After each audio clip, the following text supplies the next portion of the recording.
బీరకాయ పాదులు ఒకటి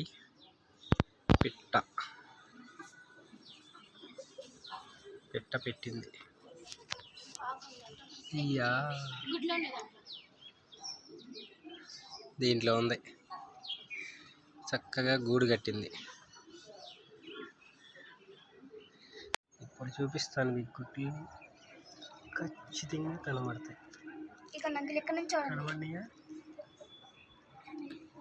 లేకపోతే ఈ ఆకు కూడా తీస్తా, చూసారా?